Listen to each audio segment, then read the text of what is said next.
Isang magandang araw po sa inyo, Sir Alex. Sana po ay mabasa at maitampok po ninyo itong kwento sa inyong channel. Ako nga pala si Jad at laging nakikinig sa inyong programa. Sir Alex, may mga bagay po sa mundo na hindi natin maisip kung bakit nag-i-exist ito. Kung sa pisikal lang na anyo at sa normal na pananaw, hindi natin papansinin ang mga ganitong uri ng kwento dahil hindi madalas nangyayari. Ito po ay kwento ng aking ama tungkol sa driver ng truck nila na nakaranas na nakipaglaban sa isang aswang. Magandang araw o gabi sa inyo mga ka-Alex Aswang Stories. Ako nga pala ang inyong narrator. Sabay-sabay nating pakinggan ang kwento ni Jad na isang avid listener ng ating programa. Nangyari po ito taong 1987 sa lugar ng Negros Occidental. Tawagin na lang po natin ang driver nila Papa sa pangalang Edoy. Si Mang Edoy ay tauhan ng aking lolo na tawagin na lang natin sa pangalang Lolo Berto. Si Mang Edoy ang pinagmamaneho ng truck na kumakarga ng tubo kasi may lupa ang lolo namin na tinataniman ng mga katubuhan. 12 hektaryas po yun to be exact.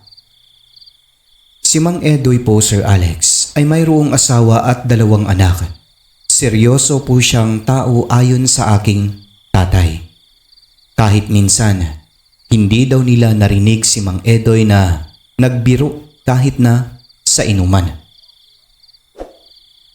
Isang araw, si Lolo ay nagpa-harvest ng kanyang katubuhan at si Mang Edoy ang magiging driver para kargahan ang truck at mahatid sa sentral.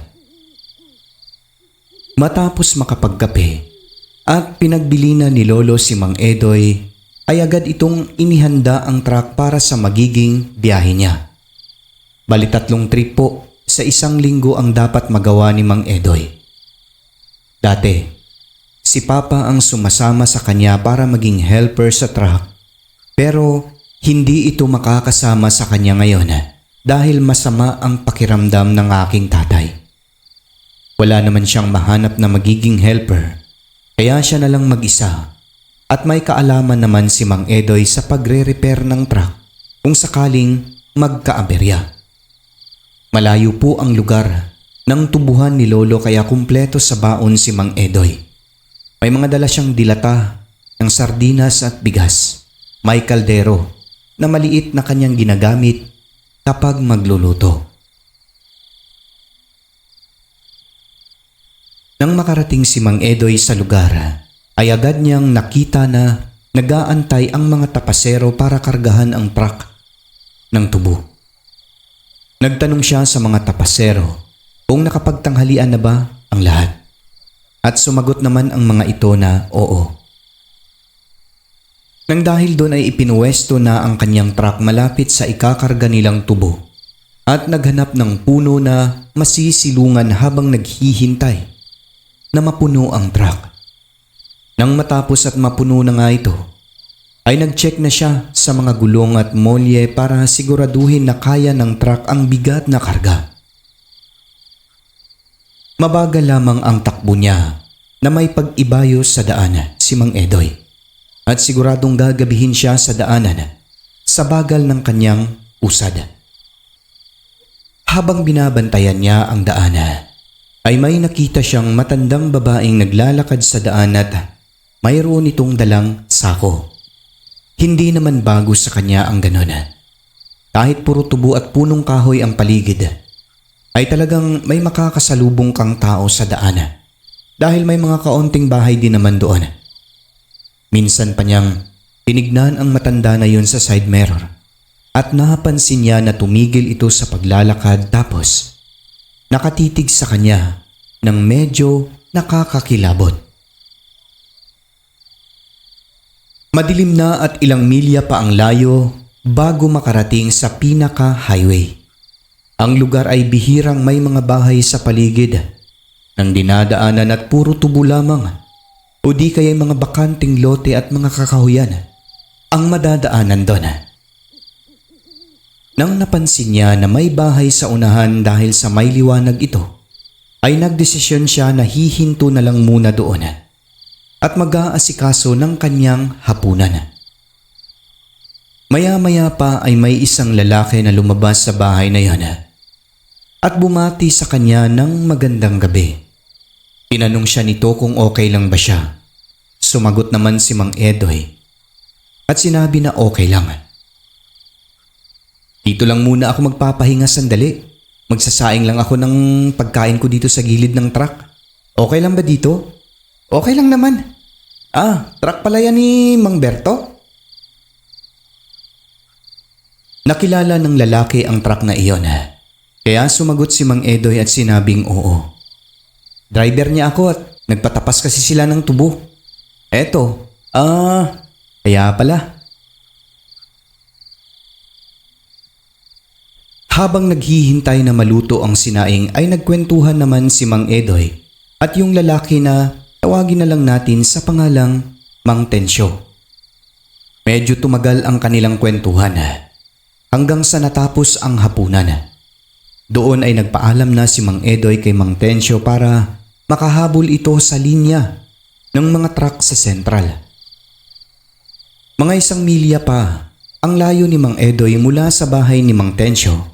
Simula nung umalis ito, ay bigla na lamang pong namatay ang makina ng truck. Yudikakak, bulalas pa ni Mang Edoy. Ito kasi yung palaging ekspresyon niya ayon sa aking ama. Kinuha niya ang flashlight at tinignan ang makina. Hindi naman nag-overheat. May tubig din naman ang radiator nito. Kaya nagtataka siya, bakit hindi na umandar ang makina? Ang hinala niya agad ay ang baterya na ang may problema kaya sinubukan niya ito, tinesting. At yun nga, wala nang laman ang baterya. Hindi pala ito nakakargahan dahil nasira ang alternator ng truck. Wala naman siyang magawa, kundi antayin na lang na mag-umaga at tatawag ng mekaniko. Maliwanag ang buwan ng gabi na yon. Inayos na niya ang kanyang tulugan. At ang magkabilang bintana nito ay may kurtina naman dahil hindi naman naka-glass window ang truck. Ganon daw ang mga truck dati. Nang makahiga na ay nakinig na lamang siya ng radyo. Hanggang sa nakatulog na nga si Mang Edoy. Pero bandang 12:00 ng gabi, habang nakahiga at tulog siya, ay naalimpungatan ito dahil bigla na lamang may dumapo sa bubong ng kanyang truck na hinihigaan. Ito yung nakapagpagising sa kanya. Pero di niya masyadong pinansin yun dahil sa may mga puno ng mahogani, lalong-lalo na doon sa truck kung saan siya nasiraan. Baka ang mga bunga nito ang nagsilaglagan kaya hindi niya binigyan ng maling kahulugan. Habang pinipilit na makatulog ulit, ay nararamdaman niya na may kung anong parang mga insekto ang gumagambala sa kanyang mukha na parang gustong pumasok sa kanyang ilong at tenga. Makailang beses pa niya itong winawakli pero pabalik-balik lamang kaya minulat na niya ang kanyang mga mata upang makita at malaman kung ano ang mga insektong iyon. Pero pagmulat ng kanyang mata, una niyang nakita ay ang harap na windshield. Kitang-kita ng kanyang dalawang mata. Mayroong isang babaeng dilat na dilat ang mata at namumula. Tapos nakatitig ito sa kanya nang hindi kumukurap. Ang katawan nito ay nasa bubong. Yun bang nakabaliktad, Sir Alex, ang kanyang posisyon? At ang akala niyang mga insekto lamang ang gumagambala sa kanyang mukha. Hindi pala, kundi buhok pala ng matanda na yun na animoy may sariling buhay dahil kusa itong gumapang papunta sa kanyang mukha.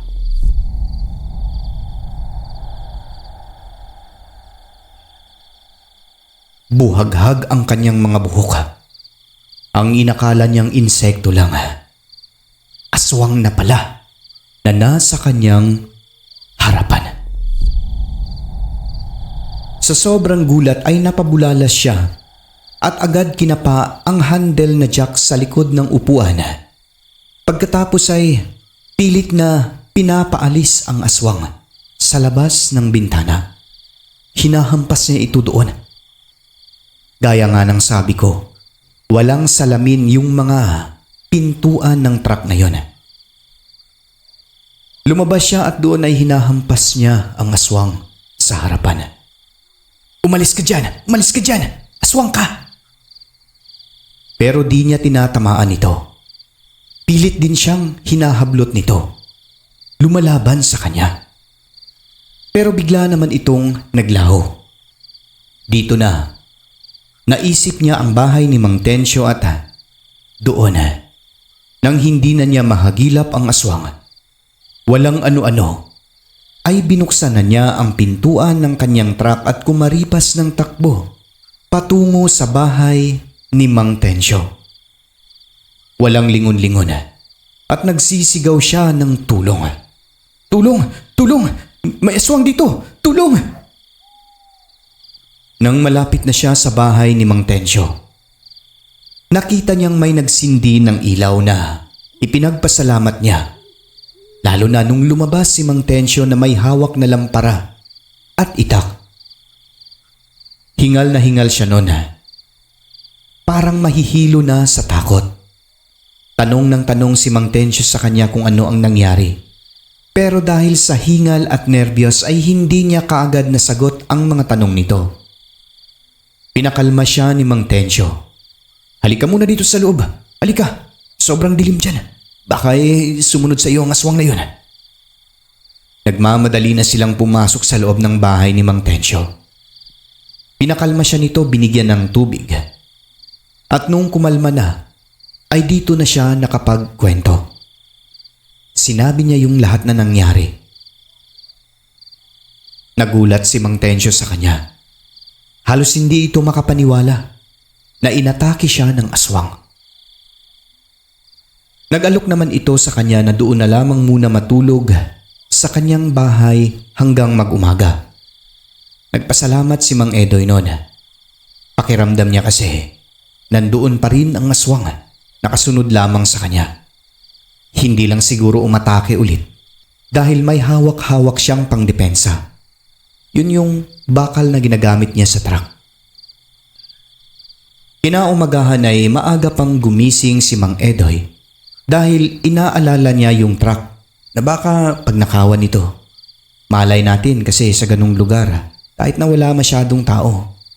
Baka pagbalik niya wala na ang mga mahalagang bagay sa truck kagaya ng baterya at mga gamit. Pero grabe ang pasalamat niya, walang nawala. Nagpasalamat din siya sa tumulong sa kanya. At yun nga, pagbalik nila sa truck, okay lang ang lahat. May mga tumulong na rin sa kanya. Inayos ito ng kanyang mga kasama. At nung araw na yon, ay maayos na naihatid ang mga tubo sa sentral gamit pa rin yung truck na yon.